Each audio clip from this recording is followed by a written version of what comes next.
सभी किसान भाइयों, नौजवान साथियों, बुजुर्गों, महिला शक्ति, कविता सरपंच, पूनम रेड्डू, पनवेश्वरी देवी, कृष्णा जी व मातृ शक्ति, जैसा कि आप सभी को पता है कि हमारे इस खटखट टोल प्लाजा पर आज 4 महीने पूरे हो चुके हैं और अगर दिल्ली की बात करें तो 5 महीने से 1 दिन कम है साथियों। लेकिन ये तानाशाही सरकार हमारे आंदोलन को कमजोर करने के लिए और किसानों को बहकाने के लिए तरह तरह के हथकंडे अपनाती है। और जैसा आपके सामने सतबीर पहलवान जियों ने पूरे अपने जोश से बात रखी और सारी बातें बताई कि कल भी हमारे यहाँ एक षड्यंत्र के तहत हमारे भाईचारे को खराब करने के लिए डॉक्टर भीमराव अंबेडकर की जयंती का बहाना बनाकर हमारे महापुरुषों के नाम का सहारा लेकर जींद के अंदर बीजेपी का अध्यक्ष आना चाहता है और उसने राजनीतिक प्रोग्राम रखा है। जबकि कल आपने देखा भी होगा कि सर्व समाज के नेताओं ने और किसानों ने यहाँ संयुक्त प्रेस कॉन्फ्रेंस की थी और सर्व समाज के लोगों ने आश्वासन दिलाया था कि अगर ओम प्रकाश धनखड़ आएगा तो हम अगवानी करके उसका विरोध करेंगे, क्योंकि किसानों ने तो पहले ही इस बात की घोषणा कर रखी है कि कोई भी जेजेपी या बीजेपी का नेता आएगा तो उसका विरोध होगा। सर्व खापों का भी फैसला है कि सभी का विरोध किया जाएगा और हमारा संयुक्त किसान मोर्चा का भी फैसला है। कल सर्व समाज ने भी हमारे बीच में प्रेस कॉन्फ्रेंस करके घोषणा की है कि हम भी इस विरोध में आपका साथ देंगे, क्योंकि ये आंदोलन किसानों ने शुरू किया है।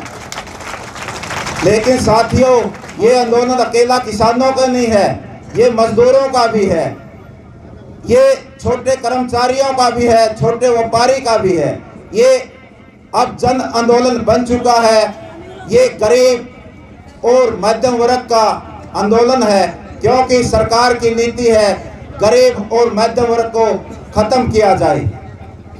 लेकिन हम सरकार की बातों में नहीं आएंगे। पिछले दिनों आपने देखा होगा कि मुख्यमंत्री ने एक अपील की थी कि मानवता के नाते किसान इस आंदोलन को खत्म कर दे। लेकिन मैं आपको बताना चाहूँगा कि मुख्यमंत्री की वो मानवता कहाँ गई, वो कोरोना कहाँ गया, जब बीजेपी के लोग तो यहाँ पर प्रोग्राम करते हैं। क्या इन प्रोग्रामों से कोरोना नहीं फैलता? कहाँ है वो मुख्यमंत्री की अपील? अगर मुख्यमंत्री में थोड़ी भी नैतिकता है तो अपने पद से इस्तीफा देना चाहिए, क्योंकि एक और तो अपील करता है, दूसरी तरफ अपने पार्टी के नेताओं को भेजता है। पिछले दिनों इन्होंने हिसार के अंदर अपील करने के बाद दुष्यंत चौटाला को भेजकर वहां पर लाठीचार्ज करवाने का काम किया, नायब साइनी को भेजकर कुरुक्षेत्र के अंदर लाठीचार्ज करवाने का काम किया, और अब कल जींद के अंदर ओम प्रकाश धनखड़ को भेजकर यहाँ हमारे सर्व समाज और किसान मजदूरों के अंदर फूट डालने का काम करने के लिए यहाँ भेजता है। तो वो कहाँ गई उसकी अपील, हम पूछना चाहते हैं मुख्यमंत्री से। और ये देश का प्रधानमंत्री तरह तरह की झूठ बोलता हो। आज कोरोना की महामारी चली हुई है और ये पश्चिम बंगाल के अंदर रैलियां करता है। अगर बात करें जन सुविधा की तो आज पूरे देश के अंदर ऑक्सीजन की किल्लत है। आपने कल अखबारों में भी पढ़ा होगा, आज भी खबर थी कि दिल्ली के अंदर ऑक्सीजन की कमी से 24 लोग मर चुके हैं। तो क्यों नहीं मुहैया करवाता ऑक्सीजन? ये सिर्फ अखबारों में और इलेक्ट्रॉनिक मीडिया है जो उस पर प्रचार करता है। इसका प्रचार झूठा है। इसके पास ना कोई प्लानिंग है, ना कोई एजेंडा है। सिर्फ एक ही एजेंडा है कि कैसे इस आंदोलन को तोड़ा जाए और कैसे इन किसानों को गुमराह करके इनकी जमीनों को अडानी और अंबानी के हाथों गिरवी रखा जाए और इस देश को बेचा जाए। इसके अलावा कोई भी एजेंडा नहीं है। इसलिए साथियों, हमने इसकी चाल को अब किसानों ने समझ ली है और अगर कल ओम प्रकाश धनखड़ यहाँ पर आएगा और प्रोग्राम करेगा तो हमने फैसला ले लिया है कि हम उसका पुरजोर विरोध करेंगे और लाठी और काले झंडों से, मैं कहूँगा डंडों से और काले झंडों से उसका स्वागत करेंगे।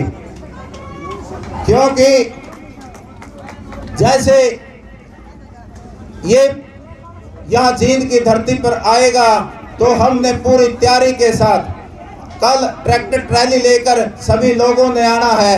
जैसे सतवीर पहलवान जी ने कहा है कि अगर किसी ट्रैक्टर को नुकसान होगा तो उसकी जिम्मेवार टोल प्लाजा की कमेटी होगी। और मैं एक चेतावनी और देना चाहता हूं कि अगर हमारे प्रशासन से कोई लड़ाई नहीं है, हमारी लड़ाई शासन से है। क्योंकि अगर प्रशासन हमारे पर लाठी और गोली चलाएगा तो हम सीने पर खाने के लिए तैयार है, लेकिन इस शासन को और इन बीजेपी नेताओं को हम इस मंच के माध्यम से चेतावनी देना चाहते हैं। अगर हमारी किसी महिला को या किसी किसान को थोड़ी सी भी खरोंच आ गई तो हम इनको घर से निकाल कर पीटेंगे। क्योंकि साथियों, अब ये पानी सर से ऊपर जा चुका है। इसलिए हमारे शासन से ये खुली चेतावनी है कि कल ओम प्रकाश धनखड़ अगर यहाँ जींद के अंदर प्रोग्राम करेगा तो डॉक्टर भीमराव अंबेडकर की जयंती 25 तारीख को किसान, मजदूरों और सर्व समाज फिर उस स्टेज पर मनाने का काम करेगा। क्योंकि ये बीजेपी के लोग हमारे अंदर एक फूट डालने का काम करते हैं। अब हम इसकी भकाने में नहीं लगेंगे, क्योंकि इन्होंने तरह तरह के हथकंडे पहले भी अपनाए हैं और अब भी अपनाना चाहते हैं। इसलिए मैं ज़्यादा ना कहते हुए आप सभी से ये अपील करता हूं कि एक बार आप सब भी टोल कमेटी को हाथ उठाकर आश्वासन दिला दो कि कल बड़ी भारी संख्या में वहां पर पहुंचेंगे और अपने अपने गांव में जाकर गोए भी धुआएंगे और ट्रैक्टर ट्रैली भरकर यहाँ खटखट टोल प्लाजा पर 9 बजे आने का काम करेंगे और यहाँ से इकट्ठे होकर फिर विरोध करने के लिए वहां जाएंगे। इसी बात के लिए आप सभी का धन्यवाद। और मैं एक बात कहना चाहूँगा,